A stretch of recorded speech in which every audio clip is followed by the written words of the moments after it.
There is a quiet assumption most gardeners carry with them through winter, and it goes something like this. Once the temperatures drop below freezing, the growing season is over, and there is nothing left to do but wait for spring. I believed that for years, and every November I would pull out my dead plants, cover my beds, and accept that the next 4 months would be completely unproductive. Then, I learned something that changed everything. And it had nothing to do with building a greenhouse or spending thousands of dollars on heating systems.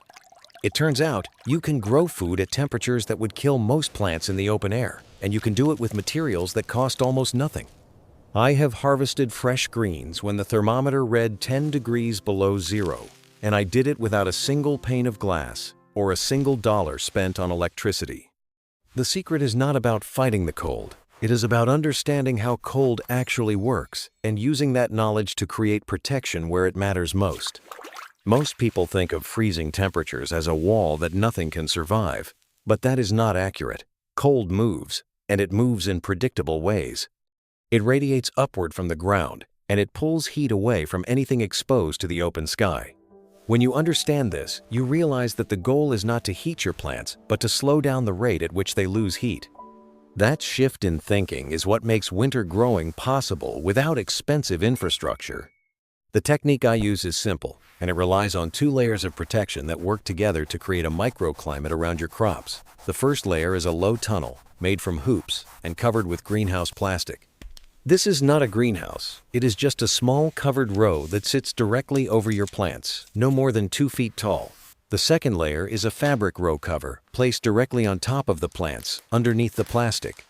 These 2 layers trap radiant heat from the soil, slow down convection, and create a buffer zone that stays significantly warmer than the outside air. On nights when the temperature drops to 10 below zero, the space inside that tunnel can remain above 20 degrees, and that difference is enough to keep cold hardy greens alive and growing. I remember the first winter I tested this method. I planted spinach, kale, and mache in late September and covered them with the double-layer system before the first hard frost. By December, my neighbors had bare frozen beds, and I was still picking fresh salads every week. The greens were not just surviving, they were thriving, and they tasted better than anything I had grown in summer. Cold weather concentrates sugars in the leaves as a natural antifreeze response, and the result is a sweetness that warm weather crops never develop. I was eating better in January than I had in July, and I was doing it without any supplemental heat. The key to making this work is choosing the right crops. Not everything can handle deep cold, even with protection. You need plants that are naturally adapted to freezing temperatures and that continue to photosynthesize even when growth slows down. Spinach is one of the best options because it can survive temperatures well below zero and actually improves in flavor after frost. Kale is another excellent choice, especially the curly and lacinato varieties, which become tender and sweet after exposure to cold. Mache, also called corn salad, is a lesser-known green that thrives in winter conditions and produces delicate nutty leaves that are perfect for salads. Claytonia, or miner's lettuce, is another cold champion that stays productive even when buried under snow. These crops are not just tolerating winter, they are designed for it. And when you give them minimal protection, they reward you with harvests that extend all the way through the coldest months. Timing matters more than most people realize. You cannot plant these crops in December and expect them to grow. The goal is to establish strong plants before the daylight hours drop below 10 per day. Once that threshold is crossed, growth essentially stops and the plants enter a holding pattern where they stay alive but do not produce new leaves. This means you need to plant your winter crops in late summer or early fall depending on your climate. In most northern regions, September is the ideal window for getting transplants or seeds into the ground. By November, your plants should be well established, with enough leaf mass to sustain you through the winter. You are not growing new food during the coldest weeks. You are harvesting food that grew in the fall and is being preserved alive by your protective layers. The construction of the low tunnel is straightforward and requires no special skills. I use metal hoops made from electrical conduit bent into arcs and pushed into the ground every 4 feet along the bed. Over these hoops, I stretch a layer of 6mm greenhouse plastic and secure the edges with sandbags or boards. The plastic should be tight enough to shed snow, but loose enough to allow some air movement on warmer days. Underneath the plastic, I lay a lightweight fabric row cover directly on the plants. This fabric is sometimes called frost cloth or garden fleece, and it provides an additional buffer without blocking light. The combination of these two layers creates a system that can handle extreme cold without any external energy input. One thing I learned through trial and error is the importance of ventilation on sunny days. Even in winter, the sun can heat the inside of your tunnel to temperatures that stress your plants. On days when the outside temperature rises above freezing, I open the ends of the tunnel to let hot air escape. This prevents the buildup of humidity, which can lead to fungal problems, and it keeps the plants from breaking dormancy too early. Managing the tunnel is not labor-intensive, but it does require attention. A few minutes each day to check conditions and make adjustments is all it takes to keep the system running smoothly.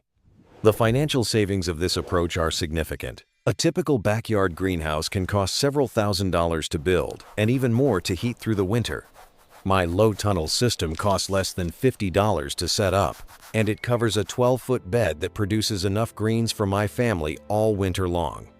The materials last for several seasons with minimal maintenance, and the only recurring expense is occasional replacement of the plastic cover. When I calculate the value of the food I harvest compared to what I would spend at the grocery store, the return on investment is remarkable. Fresh organic greens in January can cost $5 or $6 per pound at the supermarket. I am producing that same quality of food for almost nothing. There is also a deeper satisfaction that comes from eating food you grew yourself during the time of year when most people assume nothing is possible. Winter gardening changes your relationship with the seasons. Instead of viewing cold months as a dead period, you start to see them as an opportunity. The garden does not have to sleep for 4 months, and neither does your connection to the land. I find that winter harvests bring a sense of accomplishment that summer abundance cannot match. Anyone can grow tomatoes in July, but pulling fresh spinach from under a layer of snow feels like a small act of defiance against the limitations most people accept without question. In my experience, the biggest barrier to winter growing is not the cold itself, but the belief that it cannot be done. People see snow on the ground, and they assume that food production is impossible until spring. That assumption is wrong, and it costs them months of potential harvests every year. The techniques I use are not new, and they are not complicated.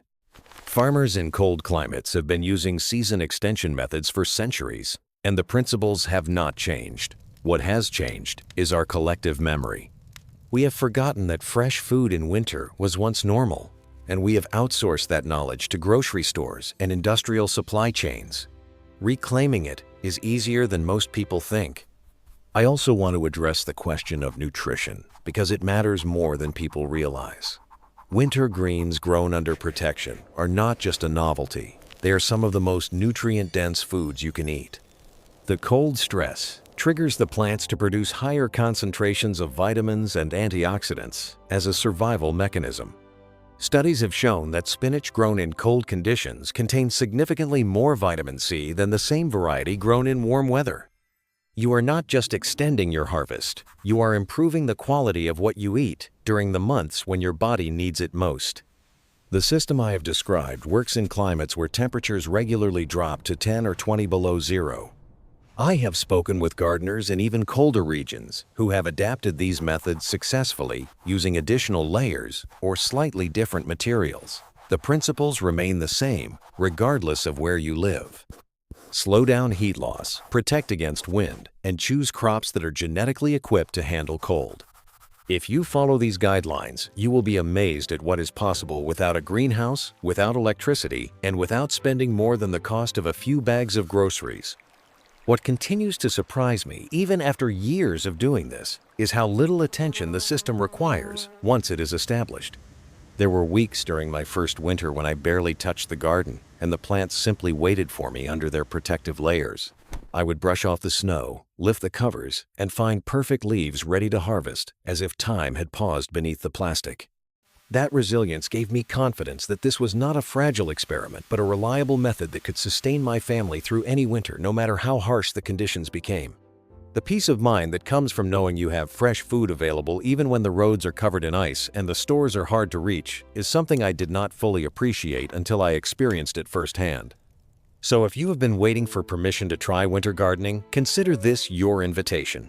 The tools are simple, the investment is minimal, and the rewards are greater than you might imagine.